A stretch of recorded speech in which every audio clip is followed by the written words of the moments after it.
Участником велопробега мог стать любой желающий, владеющий навыками управления велосипедом. Если в прошлом году соревнования прошли масштабно и зрелищно, то на этот раз отделом молодежи было уделено недостаточно внимания данному мероприятию.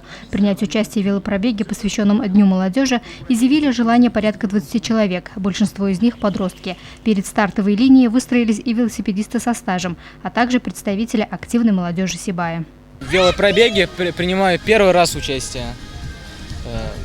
Велопробег так организуется в нашем городе не впервые, регулярно организуется. Но в этом году, конечно, не такой он масштабный, как хотелось бы.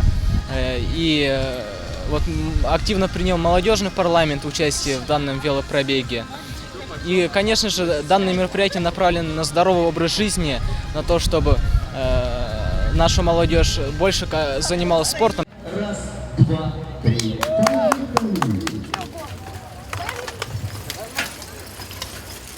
Перед велосипедистами задача не из легких – преодолеть дистанцию, равную 3 кругам по периметру парка имени Мажита Гафури. Участники с особым старанием и рвением преодолевали препятствия, прикладывали много сил, чтобы приехать к финишу первыми.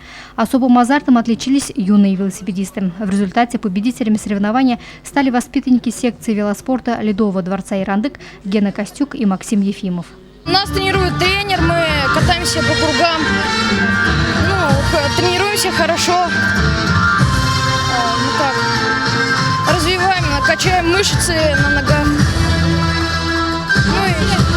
Как часто ты ездишь на велосипеде? Может, вечером, по городу? На тренировках, в свободное время. По-разному. Далее для самой молодой и активной составляющей города был организован праздничный концерт, подготовленный силами творческих коллективов и талантливыми звездами сибайской сцены. Песни, танцы, показательные выступления – все это говорит о том, что молодежь Сибая талантливая, активная, целеустремленная. В ней есть тот самый огонек, глядя на который смело можно говорить о том, что взамен взрослому поколению придут надежные и сильные духом люди. Луиза Мустафина, Дамир Хайбулин, Любовь Карпова, телекомпания СТВ.